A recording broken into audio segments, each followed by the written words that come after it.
Well, thank you for the question. We're going to break this down into two parts. And the first part of the question is basically what is the future of the Gorean community? Now, the question I need to ask, are we talking about the online community or are we talking about actual real life Gorean communities? Because there is a huge difference. Now, years ago, Gore used to be fairly popular online. There was basically two or three dozen people that they spent hours and hours a day basically talking about gore, infighting, arguing, bitching and complaining, backstabbing. Like it was a drama show all on its own that would put any soap opera that's on TV today to shame. So that's the first thing. Now there was a group back then of a few dozen people called Silk and Steel. And they were the ones that were sort of the catalyst behind the whole online thing. As far as, you would have women that would be typing out dances and serves and everything else. And all of the men, for some magical reason, just happened to be, warriors. They were all part of the warrior caste. And, uh, and yet none of these people could either stand up or they definitely could not hold a sword over their head, let alone change a tire on a car. But in their imagination, and because it's online, they could basically be whatever they wanted to be. And people just sort of accepted that. You had people that saying that they had numerous slaves, and they didn't. They lived alone. You had women that were saying that they were, they had this body measurement and everything else, and they were flexible and they were dancers and this, and that, and everything else. And no, yeah, the most effort they took was basically going to the fridge and getting another bag of potato chips. So, yeah, there was a lot of imagination going on, a lot of dishonesty going on, a lot of lying going on, and also a lot of, basically posturing as far as who is going to speak for Gore. Who are the leaders of the online goring community? Now, if you go back 10 years or so, a lot of discussions, even on FetLife or even before FetLife on bondage.com and Collar Me and other places. It's quite amusing to be able to read all these people bickering and bitching and carrying on like little girls, basically all the infighting that was going on because it was entertaining. And people were drawn to that. It was like a continual train wreck taking place. And that's what online gore, a lot of it was. Now, there was some positive things that did come out of it. The fact that it got people purchasing the books and actually starting to read the books. So that's one positive side of it. But for the most part, if we're talking about online gore, is it's pretty well dead. There's not a lot going on there anymore. I know, like even in the Gorean gathering place, we have the largest group, the largest discussion group as far as Goreans, ever. And we have over 4,000 people that are involved in it, and which ticked off a lot of people in Silk and Steel. They just kept blowing the gasket over that one, and I had threats against me, and a bunch of them were going to come up here to Ontario and beat me up, and a whole bunch of nonsense. And I ended up calling all these people out. I went to visit three or four of them, and they when you meet them face to face, they don't say an awful lot. And I remember going down to New York and meeting one guy and, sought him out. And he wouldn't even open the door. But he was going to bash my teeth in and do a whole bunch of things. And then there was another gentleman in Chicago that was going to come after me and that and everything else. And so I went to visit him. And he was supposed to be with two girls and everything else. And he was in a little bachelor apartment all by himself.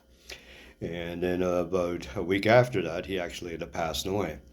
And nobody knew about it for months. I did, but nobody else knew about this for months. And yeah, he basically lived a lie, saying that he was all these things and he was doing this and that and everything else. And that wasn't the case. It was an extremely sad life that he lived. But online, he was actually one of the most vocal people that was out there. A lot of people looked up to him because they believed everything that he said, and everything that he said was a lie. So, yeah. So as far as online gore, for the most part, I'm glad that it's finally done. There was a lot of predators that were involved in it. There was a lot of girls that ended up being abused through the situation. You had some girls that were put in terrible situations as far as packing up and moving and going to be with this new master. And they would get there, and the master wasn't anything that he said he was, and they were basically trapped. They didn't have any finances to be able to get back. They gave up their homes or their apartments or whatever. They had nowhere else to go. They were ashamed as far as what happened to them. They were embarrassed. Like there was a lot of nonsense and a lot of bullshit that was happening within online gore. Now, if we're talking about as far as the real Gorean community, there are several things that can happen as far as the future of gore and everything else. First of all, people need to buy the books. Um, is you're not going to really understand all of the concepts by listening to everybody else. You need to buy the books and you need to develop that passion within yourself of picturing yourself as being a Kajira, or picturing yourself as being Taro, or picture yourself as being whoever, is you need to be able to find that passion that is found within the books. And that will appeal to you and that will give you the drive and the burning desire to actually want to do more. Until that happens, you are basically living precariously through what they've experienced, or their opinions and their viewpoints, but they're not your own. So buy the books and start reading them. And take your time on them. It's not a race to get through all 38 books as fast as possible, but just take your time and enjoy the books as they are. Picture yourself being there. Picture yourself being one of the characters that are involved there. And asking yourself questions. What would you have done in this situation? How could this have been different? What can I get from this? Because there's a lot of philosophical truths that are found throughout the Gore book series. And they speak personally, at least to me anyway, and to several others, that they do speak personally, and that we can identify with a lot of these things, whether it be as far as the natural order, or whether it be as far as from a Kajira standpoint, as far that she can identify wholeheartedly, as far as the need to be able to surrender, to be able to have the freedom of being a slave, all those things. And when you're reading the books, all those things come to light and they set a fire within your heart and within your being, and you're able to identify with all of that. So that's the first thing. Secondly, is now that we've got rid of the majority of the riffraff and the bad elements as far as bad characters and everything else that were within the online community and everything else, is that people just need to start talking to one another again. A lot of times when Goreans get together, they'll talk a little bit about as far as what they're doing, who they are, how they found Gore. But it's not very often you actually have people actually talking about Gore and why it is so important. So that's one of the things that we need to do is we need to get back to talking about the books, talking about how we learned from it or how we've adjusted some things if necessary, whatever. But we need to be able to do those things. One of the other things as well is that we need to be able to talk with the younger generations about Gore, to be able to introduce them to the books, to introduce them to the lifestyle, introduce them to basically who we are. In today's political climate, we're on the extreme fringe. Everything that we practice, that we believe, that we do, in today's society, none of that stuff's acceptable anymore, or very little of it is. With women's lib and the fact that we are fairly focused and rigid as far as in our beliefs and everything else, is that there isn't any room to be able to add a whole bunch of new things.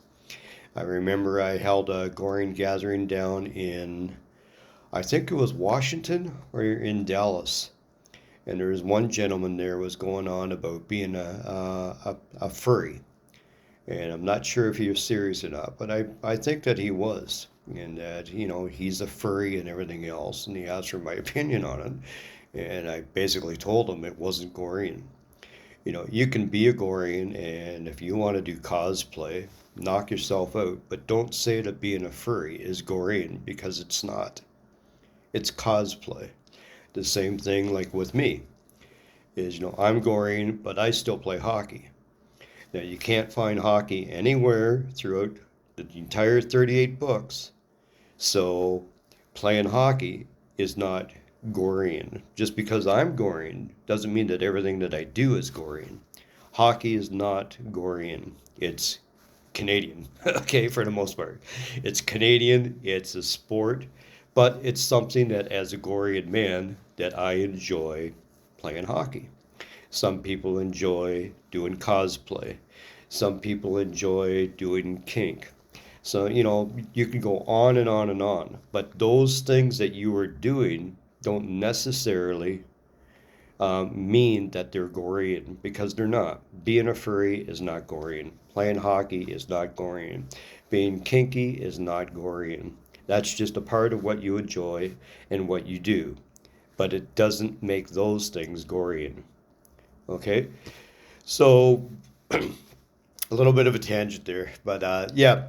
So we need to get back to young people. We need to start introducing them and getting them involved in things. We need to get people going back to actually reading the books, and we need to somehow bring this along to a point where our example will start to intrigue other people and getting other people that are questioning, because there are literally, you know, untold people out there within the BDSM kink community, old traditional ways or whatever, that are hungering for something different.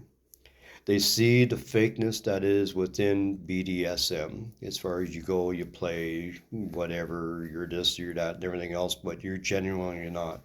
They need to see an example that is true, that has set boundaries, that has absolutes, and that people don't waver on those things. And that will appeal to some people. So, the other thing as well that I've noticed, even on FetLife,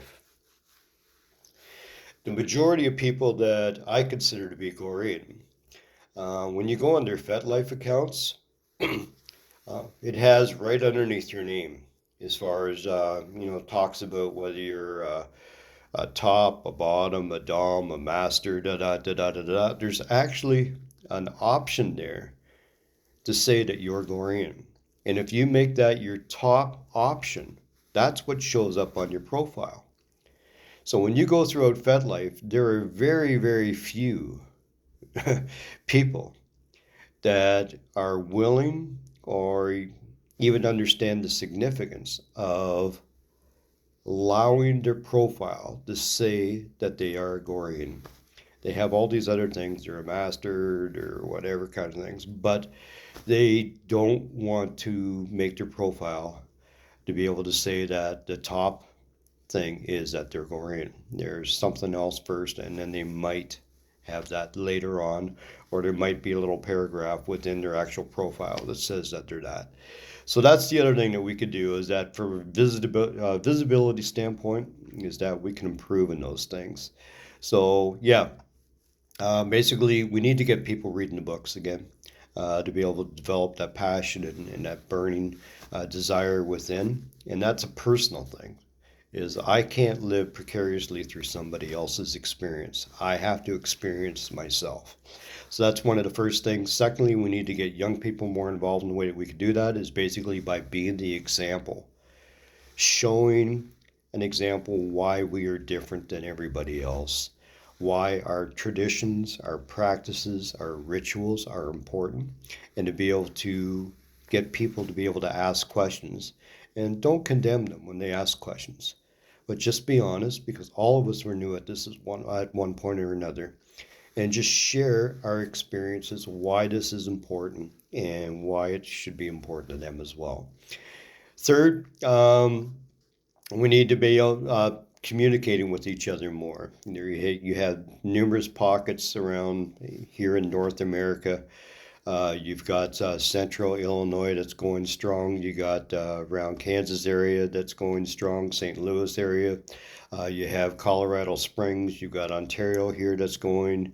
Boston, which is going as well. There's a couple of groups down in Florida that are going. I know that there's a small group out in in Utah area that is trying to get things off the ground and get things a little bit more established. And then you've got the group down in Dallas Fort Worth, which is probably one of the actual larger groups, but there's so much division and bad blood between a lot of the people there. They need to get over that and just basically draw together and focused on Gore for Gore's sake.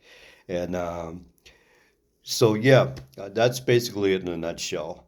We need to get people back to reading the books, promoting the books, talking about the books, and that will be the foundation for a new generation coming up and understanding and loving what Gore is all about. So hopefully that answers your question. This is a long video. Went on a little bit of tangents there, but that's typical. That's what I do.